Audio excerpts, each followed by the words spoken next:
Kanchipuram Varamahalakshmi Silks, the Grand Banarasi Mela. First time ever in Hyderabad starting from November 1st. Shivayya success తర్వాత రామానాయుడు గారు మీకు మాట ఇచ్చినట్టే మిమ్మల్ని డైరెక్టర్ చేస్తా అన్నారు. కథ రెడీ చేసుకోమన్నారు.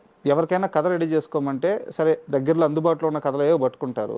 బట్ దీనికంటే ముందే మీరు డైరెక్టర్ అవ్వాలనుకొని పోసాని కృష్ణమురళి గారి దగ్గరికి వెళ్ళి వాళ్ళ భార్య బిడ్డల మీద ఒట్టేపించుకొని నీ దగ్గర ఉన్న కథ నాకే ఇవ్వాలి, నేను ఎప్పటికైనా డైరెక్టర్ అయితే నాకు ఈ కథే కావాలని ఆయన చేత వాళ్ళ భార్య పిల్లల చేత కూడా వాళ్ళ మీద కూడా ఒట్టేపించారట.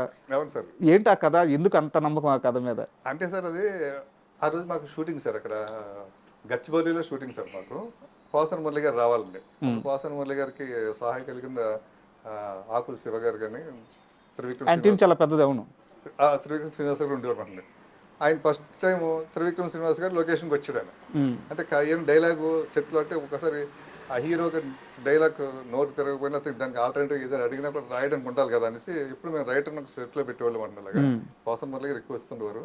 ఆ రోజు మురళి గారు ఏమన్నారంటే, మహేష్ రామోజీ గారికి ఒక కథ చెప్పడానికి వెళ్తున్నాను, డైరెక్టర్ పోదినామరెడ్డి గారు మంచి కథ, భలే కథగా తప్పది వాళ్ళు ఇచ్చారు, మరి నువ్వు ఏదో మేనేజ్ చేయి, మన శ్రీనివాసం పంపిస్తాను నేను ఆయన అనేసి మన లొకేషన్ పంపించారు. మనకి షూటింగ్ ఈవినింగ్ ప్యాకప్ అయిపోయింది. ప్యాకప్ అయిన తర్వాత ఏం చేస్తుంటే మళ్ళీ నేను డైలీ మురళి గారి ఇంటికి వెళ్ళిపోవాలండి.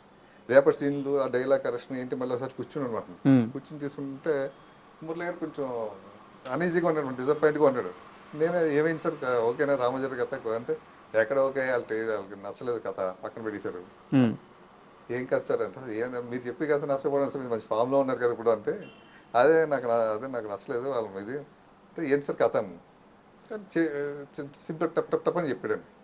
సార్ ఈ కథ సూపర్గా ఉంది సార్, ఈ కథ నేనే డైరెక్ట్ చేస్తాను, నాకు ఏమన్నా సార్ ఈ కథతో నేను డైరెక్టర్ అవుతాను, సార్ నొప్పించుకుందాం, రామారావు గారిని నొప్పించుకుందాం అంటే, అలాగా మరి పోదినామరెడ్డి గారు ఆయనకి ఏదో కథ ఇచ్చేసాను సార్, ఫెయిల్యూర్ కథ కదా ఇంకా ఆయన దృష్టిలో ఉన్నది, ఆయన పెద్ద ఇంట్రెస్ట్ చూపించరు, ఇది నేను చేసుకుంటాను సార్, ఇది మీకు మాత్రం ఎవరికి వద్దని చెప్పేసి ఆ పిల్లలు అందరం ఒట్టేయించుకున్నాను అంట. రోజు ఒట్టేయించుకుని ఆ కథ పక్కన పెట్టి ఆ తర్వాత పోసాని గారు ఒట్టేసారా? వేసాడు. లేదు నీకు ఏం చేయాలంటే, పోసాని మురళి గారికి నీకు రుణపడి ఉన్నాయి మహేష్ అన్నాడండి. ఏం చేద్దంటే ఆయన డ్రీము సురేష్ వర్సెస్లో కథ రాయాలని, రైటర్ అవ్వాలని కోరికనండి. ఆయన చాలా కాలం పడి కోరిక, ఆ కోరిక నా వాళ్ళు తీరింది సార్, శివయ్యతో తీరిందండి. దాంతో ఆయన ఇంక నేనంటే చాలా ఇష్టం, అంటే చాలా బాగా ప్రేమగా ఉండేవాడు ఆయన. ఈ కథ నా కోసం అలా పక్కన పెట్టేశాడు మనం. బట్ నాకేంటంటే ఆ కథ స్టార్ట్ అవ్వలేదు సార్. ఫస్ట్ ఈ కథ మీ దగ్గర ఉన్నప్పుడు సరే నాయుడు గారు పిలిచి వేరేదో ట్రై చేద్దామని చెప్పేసి ప్లాన్ చేశారు. మీరు ఆ కథ మీద కూర్చున్నారు, రెండో కథ మీద కూర్చున్నారు. అది సరిగ్గా కుదరట్లేదని చెప్పి పరుచూరి గోపాలకృష్ణ గారిని తీసుకొచ్చి ఒక హీరోకి చెప్పిస్తే, ఆయన వర్షన్ ఒక హీరోకి చెప్పిస్తే కనీసం ముందుదైనా కాస్త బాగుంది, కానీ ఇది అసలు బాగలేదన్నారంట. ఎవరు ఆ హీరో, ఏందా కదా? అంటే ఫస్ట్ ఏం చేసి ఈ కథ మేము చేసుకున్నాం సార్. అలాగా చేసుకున్న తర్వాత ఏమైందంటే, రామానాయుడు గారు ఈ లోపల ఒక బెంగాలీ సినిమా ఒకటి కొన్నారండి. ఆ టైంలో బెంగాలీ సినిమా ఒకటి చేస్తుండేవారండి. కొని ఆయన బాగా నచ్చేసిందండి. కొన్ని నచ్చి, మహేష్ ఈ సినిమా నువ్వు డైరెక్ట్ చేయవయ్యా అన్నారు. దెన్ నేను ఒక లవ్ స్టోరీ రెడీ చేసి పెట్టుకున్నాను కదా, ఇంకా నాయుడు గారు చెప్పలేదు నా కథ. మేము ఈ లోపల ఈ బెంగాలీ కథ చేయమన్నారు ఏంటి అనేసి అన్ని సినిమా చూసాను సార్. చూస్తే తెలుగులో చాలా సినిమాలు వచ్చాయండి. బహదూర్ బాద్షారి, కలికాలం, తండ్రి కొడుకుల మధ్య గొడవలు రావడం, వాళ్ళు దూరంగా పెట్టడం, కక్ష తీర్చుకోవడం, అలాగే ఉంటుంది. దీంట్లో తండ్రి తల్లిదండ్రులు ఇద్దరు పిల్లల మీద కక్ష తీర్చుకుంటారు అన్నమాట. ఇవన్నీ చేసేసాం కదా, అది కాకుండా హెవీ కథ, పెద్దోళ్ళ కథ. ఇది నేను కుర్రాను కదా, ఒక లవ్ స్టోరీ అనుకున్నాను కదా అనుకుంటే నాయుడు గారు, మహేష్ ఏంటి నీ ఫీలింగ్స్ ఎలా ఉన్నాయంటాను అంటే, నేను వేరే కథ అనుకుంటున్నాను. సరే వేరే కథ అయితే ఇది వేరే డైరెక్టర్లు చేయిస్తాను, ఇది అయినతో చూద్దాం నీ సినిమా అన్నాడు. అన్నట్టు మళ్ళీ భయపడి నేను పోసాని మురళి గారి దగ్గరికి వెళ్ళా. సార్ మురళి గారు, నాయుడు గారు ఒక సినిమా చూపించారండి, అదేమో ఇలా ఉంది కథ ఇది, బట్ ఏమో అది చేయమంటున్నారు, అనుకో రీమేక్ సినిమా చేయమంటున్నారు, అది చేయకపోతే వేరే డైరెక్టర్ చేయించుకుంటాను, అది అయిన తర్వాత సినిమా చేద్దాం అంటున్నారు, ఏం చేయమంటారు సార్? ఒక నిమిషం ఆలోచించి, వద్దొద్దు నువ్వు అది చేసి ఆ కట్ చేయను. ఏంటన్నా, నాయుడు గారు ఆ సినిమా స్టార్ట్ చేస్తారు, నువ్వు ఆ సినిమా పని చేయవు, అసిస్టెంట్ కూడా చేయి, దూరంగా ఉంటావు, నీకు నాయుడు గారికి తెలియకుండా దూరం పెరుగుద్ది. నేను చెప్పిన కథ చేయలేదు మహేష్ అని అలాగ దూరం పెరుగుద్ది. నువ్వు ఏ కథ చెప్పినా నాకు నచ్చదు. ఫస్ట్ థింగ్, నువ్వు ఎంత గొప్పగా చెప్పినా నాకు నచ్చదు, వద్దు ఆ కథ చేయన్నాడు. అది చాలా ఇదిగా ఉంది సార్ అంటే, రాలా ఉంది సార్ కథ అంటే, నేను ఉన్నాను కదా, నేను చూసుకుంటాను కదా, కానీ నేను వెళ్ళి నాయుడు గారికి వెళ్ళి సార్ అసలు మురళి గారు చూపిందామా అంటే "అసలు చూపిందాం అన్నారు. ఆయన చూశాడు, చూసి భలే ఉంది సార్ కథ, నేను బ్రహ్మాండంగా రాస్తాను సార్, ఆయన పడిపోయి ఉన్నాడు కదా ఇండస్ట్రీలో అప్పటికి. పెదరాయిలా ఉంటుంది సార్, ఒక పెదరాయిని తీసుకొస్తాను సార్ కథ నేను. పెదరాయుడు అనగానే నాయుడు గారు ఇంకా హ్యాపీగా ఏవయ్యా మరి మహేష్ ఏంటి అని, అదే సార్ మురళి గారిని నేను కూర్చుంటాం సార్ అన్నారు.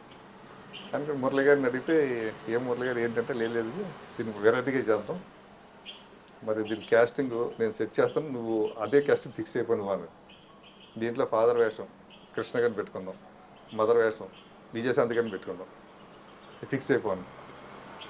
అంటే వాళ్ళు చేస్తారంటే నేను ఒప్పిస్తాను కదా కృష్ణ గారిని అని చెప్పేసి నాయుడు గారికి అనుమతి కూడా తీసుకోకుండా కానీ నన్ను తీసుకుని కృష్ణ గారి దగ్గరికి వెళ్ళాను 14 స్టూడియోకి.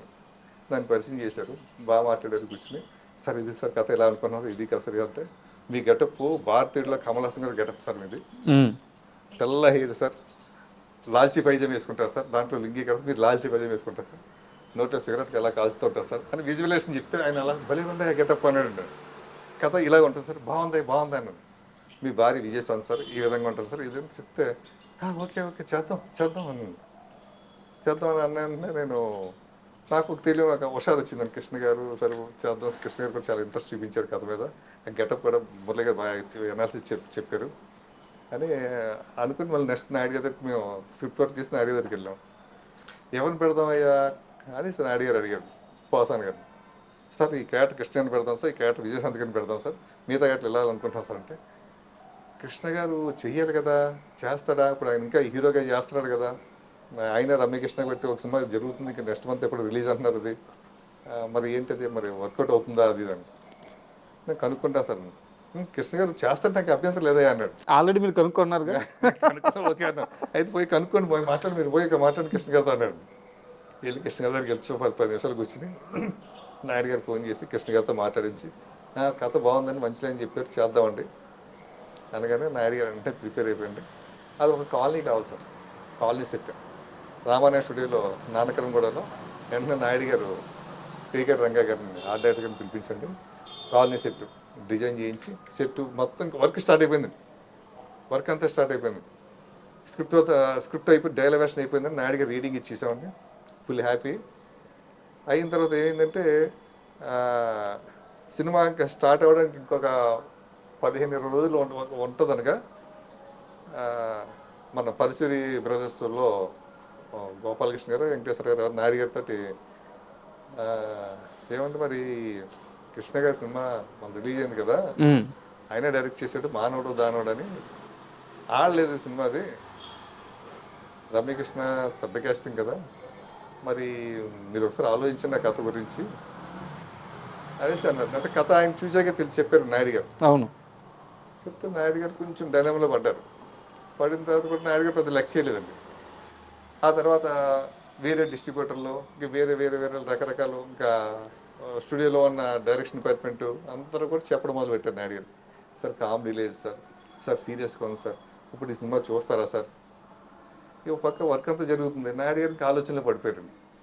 పడిపోయి పవిత్ర బంధం సినిమా ఆయన హిందీ చేస్తున్నారు, అది షూటింగ్ వైజాగ్ అండి. దానికోసం ఆయన వైజాగ్ వెళ్ళారండి.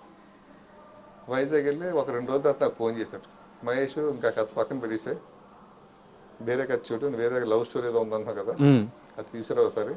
ఏం చేస్తే అందరూ భయపెడుతున్నారయ్యా, ఇప్పుడు ఈ టైప్ సినిమాలు ఎవరు చూస్తారు, తర్వాత రెండోది మార్కెట్ లేదు కదా, కృష్ణ గారి సినిమా కంటిన్యూగా పోయాయి కదా అన్నారు, ఏమన్నా చెప్తున్నారు, కొత్త డైరెక్టర్కి ఎంత స్ట్రైన్ కదా, క్రేజ్ ఉండాలి కదా ప్రాజెక్ట్ అంటేనే, ఇలా చెప్తున్నావు, మంచి కథ రెడీ చేయవే నువ్వు అని. సార్ అయితే మురళి దగ్గర ఒక కథ ఉంది సార్, అయితే మీరు వచ్చిందో చెప్తాను సార్. అయితే నేను ఎల్లుండి వచ్చేస్తాను చెప్పండి అని చెప్పగానే మురళి గారిని ప్రిపేర్ చేశాను. మార్నింగే 7:30కి రమ్మన్నాడు ఆయన గెస్ట్ సురేష్ ఆఫీస్కి అండి, రామానాయుడు స్టూడియోకి అండి, ఆయన ఛాంబర్లోకి. 7:30కి వెళ్ళిపోయండి. జస్ట్ అరగంట చెప్పాడండి నేను కథ. ఫీల్ అయిపోయాడు నేను, సూపర్గా ఉందయ్యా, ఓ ప్రేమ్ నగర్ కథ కనిపిస్తుంది నాకు దీంట్లోనూ, ప్రిపేర్ అయిపోయింది, ఇంక 2 ఆలోచన వద్దన్నాడు అనేసి ఇంకా ఆ విధంగా ఆ కథలు పక్కన పెట్టారంటే ఆ కాలనీ అప్పుడు మేము కాలనీ సెట్ వేసేసాం కదా సార్. అది ఏం చేశారంటే అప్పుడు క్షేమంగా వెళ్ళి రామంగా సినిమా ఓకే దానికి వాడారు నా కాలనీ సెట్ అండి. ఆ విధంగా నాకు కృష్ణ గారు అప్పుడు దానికి టైటిల్ కూడా అనౌన్స్ చేశారు, టైటిల్ సినిమా పేరు కృష్ణ గారు, పేపర్లో కూడా వచ్చింది, అనౌన్స్మెంట్ కూడా అయిపోయింది. అక్కడ డౌట్, కృష్ణ గారిని అప్రోచ్ అయ్యారు, ఆయన గెటప్ గురించి చెప్పారు. ఆయన మీరు వెళ్ళంగానే ఫస్ట్ డైరెక్టర్ మీరు, అంటే ఫస్ట్ మూవీ, ఇంకా డైరెక్టర్ కూడా కాలేదు, మీకు అవకాశం ఇవ్వడానికి రెడీ అయ్యారు. సో ఆయన కూడా ఆ సినిమా మీద ఎంతో కొంత వర్క్ చేసి ఉంటారు. తర్వాత ఏం మహేష్ ఎందుకు ఆ సినిమాని పక్కన పెట్టామని కానీ, ఏం నాయుడు గారు ఎందుకు ఆ సినిమా ఆయన అడగడం కానీ టైం చేయరా? పోసన్ మురళి గారు నేను ఆలోచించామండి. ఇప్పటికి అనౌన్స్ అయిపోయింది కదా, మళ్ళీ నాయుడు గారు ఫ్రీ కథ అంటారు కదా, కృష్ణ గారు ఏమైనా అనుకుంటారు పెద్ద ఆయన అంటే, మేము ఇద్దరం కృష్ణ గారి దగ్గరికి వెళ్ళామండి. కృష్ణ గారి దగ్గరికి వెళ్ళి, సార్ ఇప్పుడు ఈ కథని నాయుడు గారు మళ్ళీ చిన్న మార్పులు ఏం చేశారు, కొంచెం టైం పడుతుంది, అది ఈ లోపల ఈ ఆ గ్యాప్లో ఈ చిన్న సినిమా ఏదో చేద్దాం అంటున్నారు, ఒక చిన్న సినిమా లవ్ స్టోరీ అది, ఇది చేద్దాం అనుకుంటారు మహేష్. నాయుడు గారు కూడా కథ ఓకే చేసుకున్నారు. దాని మీద ఓకే ఎలాగే చేద్దాం, చాలా చాలా లైట్గా తీసుకున్నారు నన్ను. చేసేసి ఆల్ ది బెస్ట్ అయ్యా అనేసి అని నన్ను విష్ చేసి నన్ను ఆశీర్వదించండి, పంపించారు సార్. అంత మంచి ఆయన, చాలా మంచివాడు ఆయన.